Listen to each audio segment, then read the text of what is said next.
Hello, ako si TK. Kaya naimbitahan tayo dito sa bagong open na cafe na first in the Philippines, first in the South. Welcome to Fiber Ferry, Pilipinas. Amigurumi grabs yarn, coffee, and many more. Dito lang sa Leonardo Place, Unit C, Athletic Drive, Macayo Village, San Pedro City, Laguna. From hobby since elementary, ngayon isa na siyang negosyo. Actually, ang balak lang nila dito nung una ay parang training center lang. Pwede kang magpaturo kung paano mag-ganchilyo, mag-crochet, pwede kang bumili ng mga materials. Pero ngayon, nakaisip sila ng concept, why not mahilig din naman tayong kumain, mahilig din naman tayong magkape, ay lagyan na natin ang kapehan ito para habang naghihintay yung iba, habang may mga workshop, pwede silang kumain at umorder ng kanilang mga special at signature foods and drinks, o diba? Uy, ang cute naman itong Pinky Winkies na to. Ano ba yun? Lahat na makikita nyo dito mga handcrafted materials, mga mabibili nyo, at lahat na makakain nyo dito ay sila mismo ang gumagawa at nagluluto. Yes, at pwede rin kayong magpaturo ng paggagawa ng ganchilyo. Just look for Master Mary. Actually, dapat gagawa tayo pero kinulang na rin tayo sa time. Tingnan nyo naman, super cute na mga items na to. So, nagre-range ito ng 100 pesos pataas. Actually, first time ko din talaga makikita ng ganitong klaseng mga items or ganitong store. Kaya na first in the Philippines, first in the South na cafe crochet. So syempre, hindi lang mga gawa na yung mabibili nyo dito. Meron talaga mga material na pwede nyo mabili para sa kung gusto nyo matuto or may mga projects sa mga school, may mga activity kayo sa labas. Marami kayong mapagkukulan dito at pwede kayong makabili ng mga bulk orders like sa mga yarn, ito lahat na sa mga flower, but ibang design na pwede kayong magsimula at pwedeng nyo talagang iregalo ito sa inyong mga friends, sa inyong mga loved ones, sa inyong family. At siguro sa ex mo, pwede mo iregalo yung Pinky Winkies o yung kulay cookies. Hehehe, joke lang. O diba, napakamakulay ang buhay dito sa loob ng shop hanggang labas. Everything is organized, napakalinis. Talagang pag ikaw kumain mismo sa loob, mahihiya ka talagang makatapon kahit man lang sa table. Kasi yung mismong table nila, meron ding placemat na gawa sa ganchilyo. Mamaya abangan nyo, papakitaan tayo ng panggaganchilyo ni Master Mary. Pero ngayon, punta na tayo sa pinaka-highlight ng kanilang store. Ito yung mga dinagdag nila na talaga naman mabubusog ka sa sarap.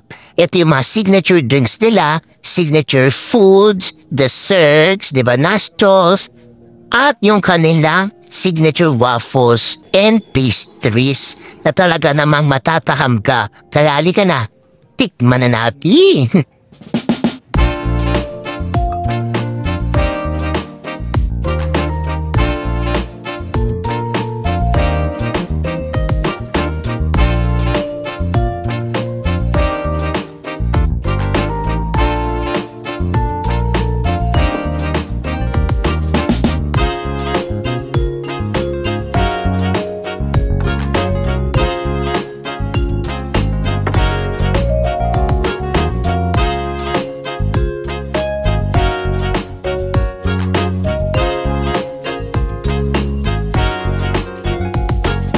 Nakakatakam naman talaga. Siyempre, una natin titigman ang kanilang appetizer na Fairy Crisp, o diba, hindi yung nachos made with crispy rice crackers with the crackling dip. Oy, nagustuhan ko talaga to. Kung mahilig kayo sa parang Arabic taste na gano'n nakakaiba, good for sharing na kasi napakadami yung serving.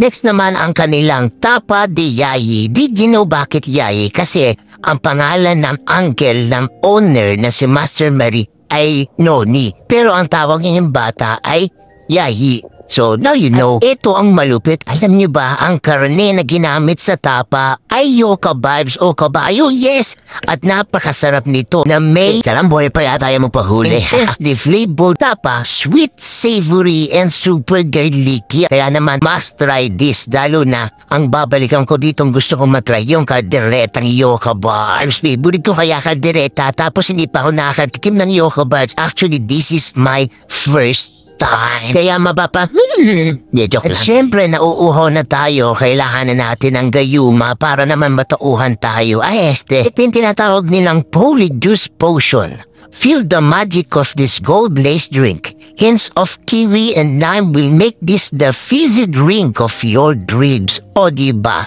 So malahali Potter yung concept dito dahil mahilig din sila sa mga witchcraft like the Harry Potter movies. Kaya dito nila nakuha yung mga potion drinks o diba para siya nagmimis para may something na mga glitters doon sa drink. So, edible naman yan syempre at healthy pa dahil sa butterfly PT na kanilang ibinilend. Mas parang the more na hinahalo mo siya, healthy.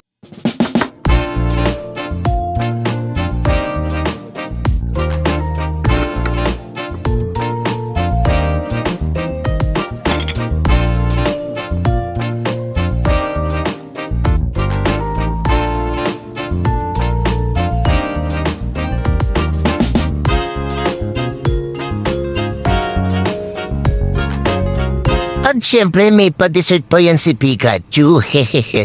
Ang Master Chip chocolate chip cookie that's almost as big as your face, o diba? Baked with 3 kinds of chocolate pa. Kaya naman napakasarap at chocolatey. Tapos ito pa yung favorite natin na cross signs. Ito yung signature classic cross signs o tinatawag nilang croissant at chocolate croissant. At mas masarap daw itong i-dip dito sa kanilang chocolate lava cup. O dali try na natin. Actually, lumamig na yung ating lava chocolate kape pero masarap pa rin yan basta chocolate. Just imagine na lang that a melted bar of creamy delicious chocolate. That's it. No other description needed. O diba? At eto naman ang kanilang classic croissant. Melt in your mouth flaky croissants served with butter and jam. So sabi nila master, ipahid lang daw yung jam and yung butter dito sa croissant natin para mas masarap lalo yung lasa niya. Kasi kung kakainin mo yung croissant ng parang wala siyang mga sauce ay para lang siyang tinapay as in walang lasa. Okay, kaya much better na meron siyang jam or may butter siya, di ba? Ang sarap, ang yummy nito.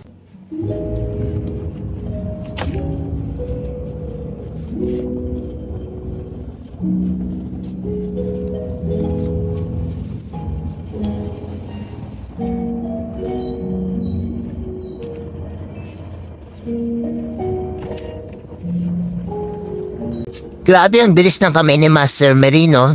So kung gusto nyong gumawa rin o gusto nyong magpagawa, just contact here. Punta lang kayo dito sa Fiber Fairy at siya mismo ang mag-a-assist sa inyo. So hanggang dito na lang ha. Bye-bye!